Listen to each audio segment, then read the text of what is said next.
दोस्तों, welcome to connect education. आज का हमारा टॉपिक क्लास 11th के हिस्ट्री के लॉन्ग आंसर टाइप क्वेश्चन के आंसर राइटिंग पे होगा।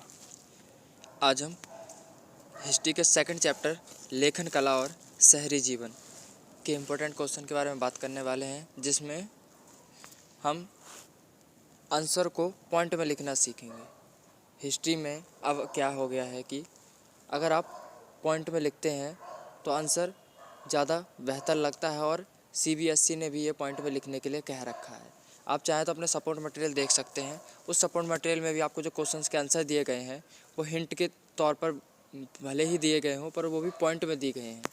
यानी कि आपको हर पॉइंट में एक कीवर्ड दिखाकर लिखना होगा। चाहे क्वेश्चन आपका 150 शब्दों का हो, 100 शब्दों का हो, 30 शब्दों का हो, आप उसको जस्ट पॉइंट्स में लिखिए। वो बहुत ही बेहतर लगेगा और हर जो कीवर्ड होगा उसको अंडरलाइन करिए। तो आपके लिए एक अच्छी खुशखबरी ये होगी कि मैं इस चैप्टर के जो इम्पोर्टेंट क्वेश्चन की जो PDF होगी, मैं तो यहाँ कुछ क्वेश्चंस करवाऊँगा। अगर आपको पूरे क्वेश्चंस की PDF चाहिए तो इसके बारे में इन्फॉर्मेशन आपको वीडियो के लास्ट में मिलेगी। तो पूरा वीडियो ज़रूर देखें और बने रहें वीडियो के साथ। पहला क्वेश्चन, मेसोपोटामिया की भौगोलिक स्थिति का वर्णन कीजिए। दूसरा, मेसोपोटामिया की कृषि व्यवस्था का वर्णन कीजिए। तीसरा, मेसोपोटामिया में शहरीकरण का क्या महत्व था, विवेचना कीजिए। चौथा, लेखन कला के क्रमबद्ध विकास का वर्णन कीजिए। पाँचवा, दक्षिण में मेसोपोटामिया के इलाके में लोगों के मध्य झगड़े क्यों होते थे, स्पष्ट कीजिए। और छठा, मेसोपोटामिया में परिवार व शादी के लिए कैसे नियम थे, स्पष्ट कीजिए। तो चलिए बात करते हैं इनके आंसर्स की।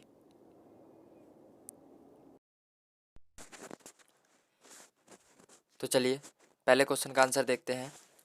मेसोपोटामिया की भौगोलिक स्थिति का वर्णन। मेसोपोटामिया इराक का भाग है, इसलिए हम इराक की बात करते हैं। इराक भौगोलिक विविधता का देश है। इसके पूर्वोत्तर भाग में हरे भरे मैदान हैं, जिनमें छायादार पेड़ व पर्वत श्रृंखलाएँ हैं। यहाँ पर्याप्त वर्षा होने से अच्छी फसल होती है।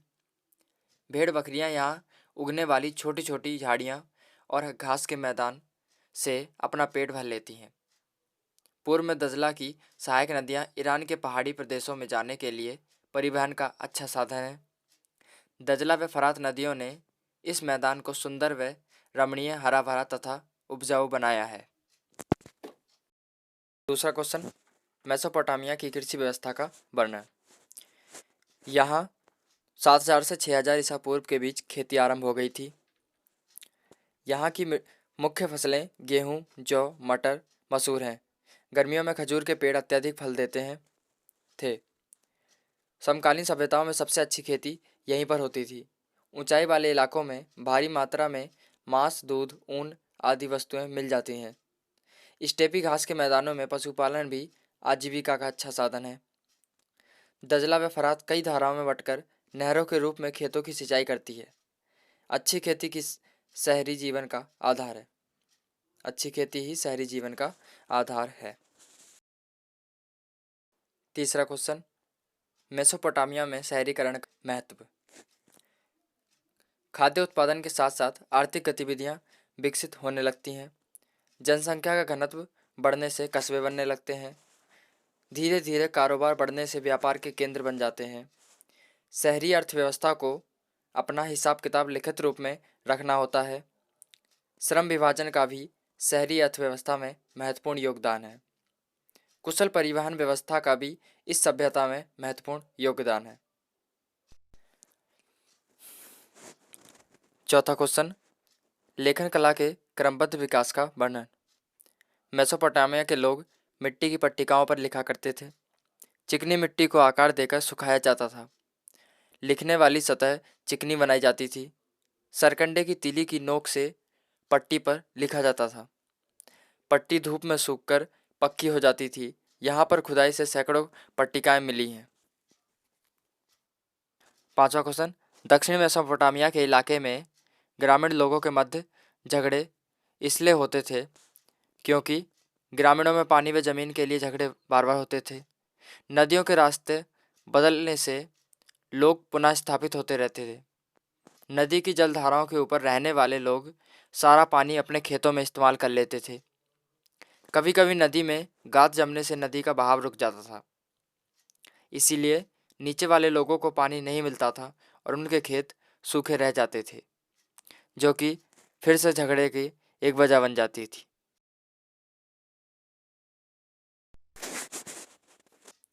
छठा क्वेश्चन, मेसोपोटामिया में परिवार व शादी के लिए कैसे नियम थे? समाज में एकल परिवार ही आदर्श परिवार माना जाता था। पिता परिवार का मुखिया होता था।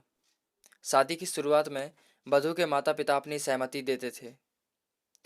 विवाह की शुरुआत में वधू के माता पिता अपनी सहमति देते थे तथा विवाह की रस्म पूरी होने पर दोनों पक्ष उपहारों का आदान प्रदान करते थे।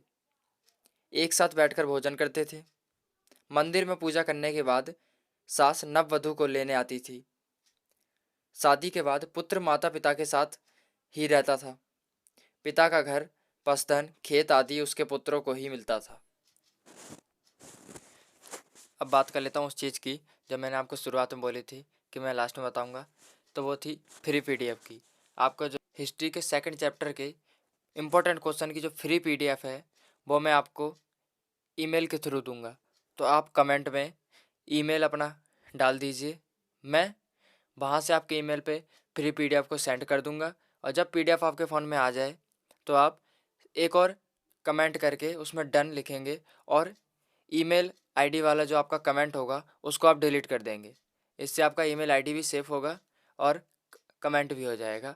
और आपको ज़्यादा अच्छा लगे तो वीडियो को लाइक एंड सब्सक्राइब करना ना भूलें।